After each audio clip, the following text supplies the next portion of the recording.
Hello అండి, అందరికీ hi. Welcome back to our channel. ఈరోజు మనం సోషల్ కంటెంట్లో భాగంగా ఎవరెవరైతే గొప్ప వ్యక్తులు ఉన్నారో వాళ్ళ గురించి తెలుసుకుందాం. మొదట అశోకుడు. మౌర్య సామ్రాజ్య స్థాపకుడు చంద్రగుప్తుడు. చంద్రగుప్తుడి మనవడే అశోకుడు అన్నమాట. అశోకుడు అతి గొప్ప పాలకుల్లో ఒకరు. ఆయన కళింగ యుద్ధం తర్వాత కలత చెంది బౌద్ధ మతాన్ని స్వీకరించాడు. అహింసా మార్గాన్ని ప్రబోధిస్తూ బౌద్ధమత వ్యాప్తికి కృషి చేశాడు. మన జాతీయ పతాకం మధ్యలోని ధర్మచక్రం అశోకుడు నిర్మించిన సారనాథ్ స్తూపం నుండే తీసుకున్నదే.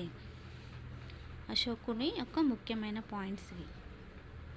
నెక్స్ట్ శాతవాహనులు. శాతవాహన వంశ స్థాపకుడు శ్రీముఖుడు. శాతవాహనులు సుమారు 450 సంవత్సరాలు ఆంధ్రప్రదేశ్, మహారాష్ట్రాలను పరిపాలించారు. శాతవాహన రాజైన హలుడు రచించిన గ్రంథం కథా సప్తశతి వెరీ ఇంపార్టెంట్. శాతవాహన రాజుల్లో గొప్పవాడు గౌతమిపుత్ర శాతకర్ణి. వీరి కాలంలోనే నాగార్జున కొండ వద్ద విశ్వవిద్యాలయం కూడా ఉండేది. శాతవాహనుల వంశం గురించి ముఖ్యమైన పాయింట్స్. గౌతమిపుత్ర శాతకర్ణి మూవీ కూడా ఉంది కదా, ఆ మూవీలో కూడా ఇతని గురించి ఉంటారు. నెక్స్ట్ గుప్తులు. గుప్త సామ్రాజ్యాన్ని స్థాపించిన వారు శ్రీగుప్తుడు. Very important. గుప్త సామ్రాజ్యాన్ని స్థాపించిన సంవత్సరం వచ్చేసి 320 క్రీస్తు శకం 320. గుప్త వంశస్థుల్లో సుప్రసిద్ధుడైన చంద్రగుప్త విక్రమాదిత్యుని ఆస్థానంలో నవరత్నాలు అనే కవులు ఉండేవారు. వీరిలో కాళిదాసు గొప్ప కవి. ప్రపంచ ప్రసిద్ధి చెందిన ఎల్లోరా గుహాలయాలు వీరి కాలంలోనే నిర్మించబడ్డాయి. వీరి కాలంలో శిల్పకళ, చిత్రకళ ఎంతో అభివృద్ధి చెందాయి. నెక్స్ట్ శ్రీకృష్ణదేవరాయలు. విజయనగర రాజులలో ప్రముఖుడు శ్రీకృష్ణదేవరాయలు. ఈయన 1509 సంవత్సరం నుండి 1529 సంవత్సరం వరకు విజయనగర సామ్రాజ్యాన్ని పరిపాలించాడు. అతని యొక్క కాలం 1509 to 1529. ఓన్లీ 20 years మాత్రమే ఆయన రాజ్యాన్ని పరిపాలించాడు, విజయనగర రాజ్యాన్ని. ఈయన ఆస్థానంలో అష్టదిగ్గజాలు అనే కవులు ఉండేవారు. ఈయన కూడా స్వయంగా కవి. ఈయన అముక్తమాల్యద అనే గ్రంథాన్ని రచించాడు. వెరీ ఇంపార్టెంట్ ఇది. తెలుగు దేశ భాషలందు తెలుగు లెస్స అనే చెప్పింది కూడా ఈయన. అముక్తమాల్యద అనే గ్రంథాన్ని రాసిండు. మళ్ళీ దేశ భాషలందు తెలుగు లెస్స అనే తెలుగు భాష గురించి గొప్పగా చెప్పింది కూడా ఈయననే. నెక్స్ట్ కాకతీయులు. కాకతీయులలో ప్రసిద్ధి చెందిన వారు గణపతి దేవుడు, రుద్రమాదేవి. గణపతి దేవుడి కుమార్తె వచ్చేసి రుద్రమాదేవి. వీరు తెలుగు భాష మాట్లాడే వారందరినీ ఒక్కటిగా చేశారు. వీరి కాలంలోనే వరంగల్ కోట, 1000 స్తంభాల గుడి, రామప్ప దేవాలయం, రామప్ప పాకాల వంటి చెరువులు నిర్మించబడ్డాయి. నెక్స్ట్ అక్బర్. మన దేశాన్ని పాలించిన మొఘలాయి చక్రవర్తుల్లో ప్రముఖుడు వచ్చేసి అక్బర్. ఇతను మహమ్మదీయ మతస్థుడైన పరమత సహనం కలిగిన వాడు. ఈయన గొప్ప పరిపాలకుడు. నెక్స్ట్ బాబర్. మొఘల్ వంశ స్థాపకుడు బాబర్. క్రీస్తు శకం 1526లో ఢిల్లీ సుల్తాన్ ఇబ్రహీం లోడిని మొదటి పానిముట్టు యుద్ధంలో ఓడించి ఢిల్లీ అగ్రహాలను నియంత్రణలోనికి తెచ్చుకుని రాజ్యస్థాపన చేశాడు. భారత యుద్ధ తంత్రంలో తపాకులను, మరఫిరంగులను ప్రవేశపెట్టాడు. ఎవరు? బాబర్. నెక్స్ట్ షాజహాన్. షాజహాన్ దక్కన్ ప్రాంతంలో మొఘలుల రాజ్య విస్తరణ కొనసాగించాడు. ఇతను తన సామ్రాజ్యంలోని స్థానిక ప్రభువులు, పాలకుల తిరుగుబాట్లను ఎదుర్కొన్నాడు. ఇతని యొక్క నిర్మాణాలు దివాన్-ఈ-ఖాస్, తాజ్మహల్ షాజహాన్ కట్టించాడు. ఎర్రకోట, జామా మసీదు, ఆగ్రా కోట ఇవన్నీ షాజహాన్ యొక్క కట్టడాలన్నమాట, నిర్మాణాలు. నెక్స్ట్ శివాజీ. మొఘలులను ఎదిరించి మరాఠా రాజ్యాన్ని స్థాపించిన గొప్ప వీరుడు శివాజీ. ఇతను హిందూ మతస్థుడైనప్పటికీ పరమత సహనం కలిగి ఉండి గొప్ప పేరు సంపాదించుకున్నాడు. శివాజీ గురువు సమర్థ రామదాసు. ఇది ప్రీవియస్ బిట్. తుకారాం అనే భక్తుడు కూడా ఈయన కాలంలోనే వాడే. నెక్స్ట్ మీర్ ఉస్మాన్ అలీ ఖాన్ ఈయన హైదరాబాద్ చివరి రాజు. హైదరాబాద్ రాష్ట్రాన్ని పాలించిన వారు నిజాం వంశస్థులు. వీరు మహమ్మదీలు. వీరు మాట్లాడే భాష డెక్కని ఉర్దూ. వీరి రాజ్యంలోని అధిక శాతం ప్రజలు హిందువులు. వీరు తెలుగు, కన్నడ, మరాఠీ మాట్లాడేవాళ్ళు. హైదరాబాద్ రాష్ట్ర చివరి పాలకుడు వచ్చేసి మీర్ ఉస్మాన్ అలీ ఖాన్. ఇతను బ్రిటిష్ వారి ప్రభావంతో వ్యవసాయాన్ని, పరిశ్రమలను అభివృద్ధి చేశాడు. విద్యా సంస్థలను స్థాపించాడు. నిజాం సాగర్, ఆలీ సాగర్ వంటి పెద్ద నీటిపారుదల ప్రాజెక్టులను నిర్మాణం చేపట్టారు. 1920వ సంవత్సరంలో మూసీ నదిపై ఉస్మాన్ సాగర్ ఆనకట్టను నిర్మించి హైదరాబాద్ నగర ప్రజలకు మంచినీటి సౌకర్యం కల్పించారు. మీర్ ఉస్మాన్ అలీ ఖాన్ ఏమేం చేసిండు హైదరాబాద్లో, ఇవన్నీ ముఖ్యమైన పాయింట్స్. వీలైతే స్క్రీన్ షాట్ తీసుకోండి. ఇవన్నీ ఇంపార్టెంట్, ఎగ్జామ్లో వచ్చినవే ఉన్నాయి ఇవన్నీ. నెక్స్ట్ గోపాలకృష్ణ గోఖలే, మహాత్మా గాంధీ రాజకీయ గురువు. ఇతన్ని జాతీయ ఉద్యమ పితగా పిలుస్తారు. ఇవన్నీ గోపాలకృష్ణ గోఖలే. నిర్బంధ ప్రాథమిక విద్యా హక్కును డిమాండ్ చేసిన తొలి వ్యక్తి వచ్చేసి గోపాలకృష్ణ గోఖలే. ముంబైలో సర్వెంట్స్ ఆఫ్ ఇండియా సంస్థను కూడా ఈయననే స్థాపించిందనమాట. నెక్స్ట్ దాదాబాయి నరోజీ. ఇతనిని the grand old man of India ఏమంటారు? The grand old man of India అని దాదాబాయి నరోజీని పిలుస్తారు. ఇతను రాసిన గ్రంథం poverty and un British rule in India. British వారి దోపిడీని డ్రైన్ సిద్ధాంతం ద్వారా వివరించాడు. భారతదేశంలో మొదటిసారి జాతీయ ఆదాయాన్ని లెక్కించాడు. ఇంగ్లాండ్ పార్లమెంటుకి ఎన్నికైన తొలి భారతీయుడు దాదాబాయి నరోజీ. నెక్స్ట్ బాలగంగాధర్ తిలక్. ఇతని నినాదాలు స్వరాజ్యం నా జన్మ హక్కు. ఎవరిది నినాదం? బాలగంగాధర్ తిలక్ది. భిక్షమెత్తుట కాదు శివమెత్తాలి, ఇది కూడా ఈయనదే. ఇతని పత్రికలు వచ్చేసి కేసరి, మరాఠా పత్రికల్ని స్థాపించింది బాలగంగాధర్ తిలక్. ఇతను రాసిన పుస్తకం గీతా రహస్య. నెక్స్ట్ లాలా జలపతిరాయ్. ఇతనిని పంజాబ్ కేసరిగా పిలుస్తారు. ఇతని రాసిన పుస్తకం వచ్చేసి అన్హ్యాపీ ఇండియా.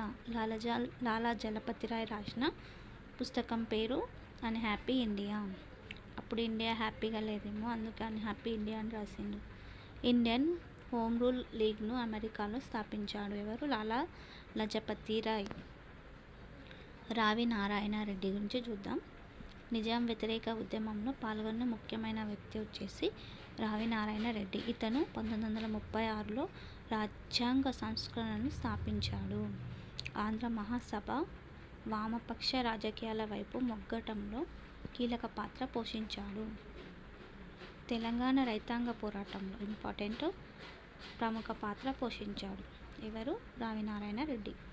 భారత కమ్యూనిస్టు పార్టీ హైదరాబాద్ శాఖ తెలంగాణ స్వాతంత్ర పోరాటంలో అతడు వ్యవస్థాపక సభ్యుడు. రైతాంగ పోరాటాన్ని, నిజాం ప్రభుత్వాన్ని తొలగించడానికి జరుగుతున్న ప్రజాస్వామిక ఉద్యమాన్ని ఇతను కలిపాడు. నెక్స్ట్ ముక్తుం మొయినుద్దీన్. ఇవన్నీ 8th క్లాస్లో ఉన్నవండి. 8th క్లాస్ సోషల్ మొత్తం. హైదరాబాద్ నగర మైదావి వర్గాలలో తొలి విప్లవవాదుల్లో ఒకరు. ఉస్మానియా విశ్వవిద్యాలయ అధ్యాపకులు. ఎవరు? ముక్తుం మొయినుద్దీన్. విద్యార్థులతో ఏర్పడిన కామ్రేడ్స్ అసోసియేషన్లో ఇతడు కూడా సభ్యుడు. సిపిఐకి ఇతడు హైదరాబాద్లో కార్యదర్శి అయ్యాడు. గ్రామ పోరాటాలను హైదరాబాద్ నగర పాలికలోను, ప్రాగా టూల్స్లోను జరుగుతున్న కార్మిక సంఘాలతో సమన్వయం చేశాడు. ముక్తుం మొయినుద్దీన్ హైదరాబాద్కి ఏమేం చేసిండో ఇక్కడ ఉంది చూడండి. నెక్స్ట్ దేవులపల్లి వెంకటేశ్వరరావు. ఈయన ఒక ప్రముఖ కమ్యూనిస్టు నాయకుడు. ఎవరు? దేవులపల్లి వెంకటేశ్వరరావు.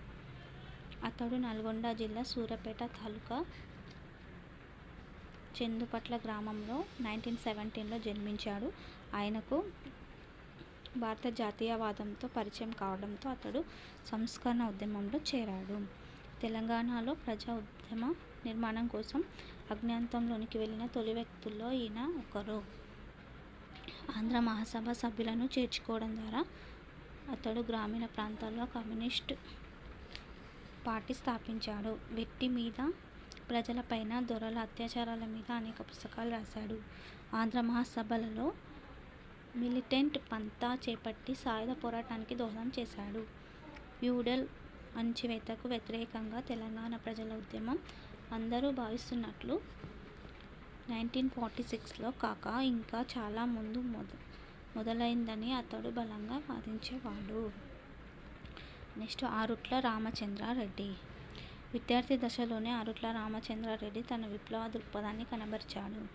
ఉస్మానియా విశ్వవిద్యాలయంలో చదువుకుంటున్న రోజుల్లో అతడు ఆంధ్ర మహాసభ, రాష్ట్ర కాంగ్రెస్, ఆర్య సమాజ్ల రాజకీయ కార్యక్రమాల్లో పాల్గొనేవాడు. నిజాం ప్రభుత్వం బలవంతంగా పన్నులు వసూలు చేస్తున్నప్పుడు, దొరలు పంటలను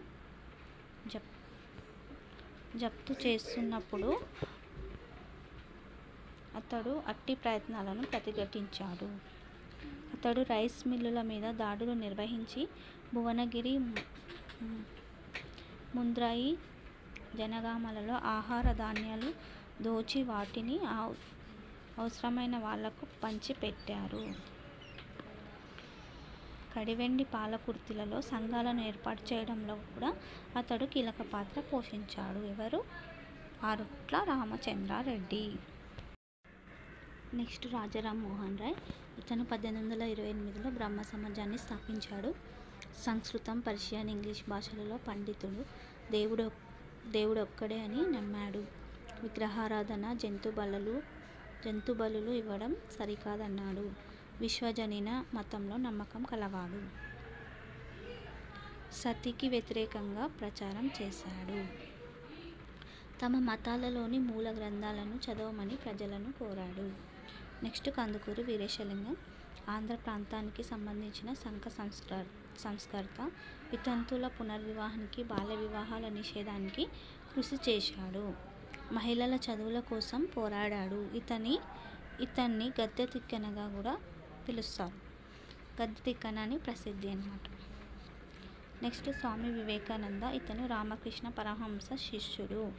ఇతను రామకృష్ణ మఠాన్ని స్థాపించాడు. హిందూ మతం ఇతర మతాల కంటే చాలా గొప్పదని భావించాడు. ఉపనిషత్తుల బోధనలకు ప్రాధాన్యతను ఇచ్చాడు. ఎవరు? స్వామి వివేకానందుడు. నెక్స్ట్ స్వామి దయానంద సరస్వతి. ఈయన 1875లో ఆర్య సమాజాన్ని స్థాపించాడు. నిజమైన మతం వేదాలలో ఉందని నమ్మాడు. విగ్రహారాధన, బ్రాహ్మణ పూజారులను, కుల వ్యవస్థను తిరస్కరించాడు. ఇతర మతాలకు మారిన హిందువులు వేదాల ఆధారంగా ఉన్న హిందూ మతంలోనికి రావాలని భావించాడు. సత్యార్థ ప్రకాశ్ అన్న పుస్తకాన్ని రాశాడు. ఎవరు? స్వామి దయానంద సరస్వతి గారు సత్యార్థ ప్రకాశ్ అనే పుస్తకాన్ని రాశాడు. సర్ సయ్యద్ అహ్మద్ ఖాన్. నెక్స్ట్ ముస్లిం ప్రజలు ఆధునీకరణ చెందడానికి కృషి చేశాడు. ముస్లింలకు బ్రిటిష్ వారికి మధ్య శత్రుత్వం అంతం కావాలని భావించాడు. ముస్లింలు ప్రభుత్వ ఉద్యోగాలలో పెద్ద వాటా పొందాలని భావించాడు. ఎవరు? సర్ సయ్యద్ అహ్మద్ ఖాన్. ముస్లింల గురించి పోరాడాడు. నెక్స్ట్ జ్యోతిబాపులే. సత్యం, సమానత్వం అన్న సూత్రాల ఆధారంగా సత్యశోధక్ సమాజాన్ని స్థాపించాడు. ఎవరు? జ్యోతిబాపులే. కుల వ్యవస్థకు వ్యతిరేకంగా గులాంగిరి అనే పుస్తకాన్ని రచించాడు. బ్రాహ్మణులు లేకుండా వివాహాలు, కర్మకాండలు నిర్వహించమని నిమ్న కులాలకు పిలుపునిచ్చాడు. మహర్, మాంగ్ వంటి అంటరాని కులాలకు చెందిన బాలికల కోసం అతని భార్య సావిత్రిబాయి పులే ఒక పాఠశాలను తెరిచారు. ఈయన అతని భార్య అయిన సావిత్రిబాయి పులే ఒక పాఠశాలని తెరిచారన్నమాట. మొట్టమొదటి మహిళా టీచర్ వచ్చేసి సావిత్రిబాయి పులే. నారాయణ గారు. నెక్స్ట్ బాలల సంరక్షణ కోసం కుల వ్యవస్థకు వ్యతిరేకంగా పోరాడాడు. మనుషులందరికీ ఒకే కులం, ఒకే మతం, ఒకే దేవుడు అనే భావనను ప్రచారం చేశాడు. కుల వివక్షతను పాటించని దేవాలయాలను స్థాపించాడు. గుడులు కట్టడం కంటే బాలులకు బడులు కట్టడం ఎంతో ముఖ్యమని చెప్పాడు. ఇంపార్టెంట్. గుడులు కట్టడం కంటే బాలులకు బడులు కట్టడం ఎంతో ముఖ్యమని చెప్పింది ఎవరంటే నారాయణ గారు. Next doctor BR Ambedkar, very important ఇదైతే. భారతదేశం మొదటి న్యాయశాఖ మంత్రి డాక్టర్ బిఆర్ అంబేద్కర్. రాజ్యాంగ రచన సంఘం చైర్మన్ కూడా అతడే. బడుగు బలహీన వర్గాల కోసం పోరాడాడు. 1927లో దళితులు హిందూ దేవాలయాల్లో ప్రవేశం కోసం ప్రభుత్వ తాగునీటి వనరుల నుంచి మంచినీళ్లు ఉపయోగించే హక్కుల కోసం పోరాటం చేశాడు. దళితుల ప్రయోజనాలకు ప్రాతినిధ్యం వహించడానికి ఇండిపెండెంట్ లేబర్ పార్టీని స్థాపించాడు. మహిళలకు విస్తృత సామాజిక ఆర్థిక హక్కుల కోసం పోరాడాడు. షెడ్యూల్డ్ కులాలు తెగలకు పాఠశాలలు కళాశాలల్లో ప్రభుత్వ ఉద్యోగాలలో రిజర్వేషన్ కల్పించేలా రాజ్యాంగ సభను ఒప్పించాడు. అంబేద్కర్ తన జీవిత చరమ దశలో బౌద్ధ మతాన్ని స్వీకరించాడు. నెక్స్ట్ గాంధీజీ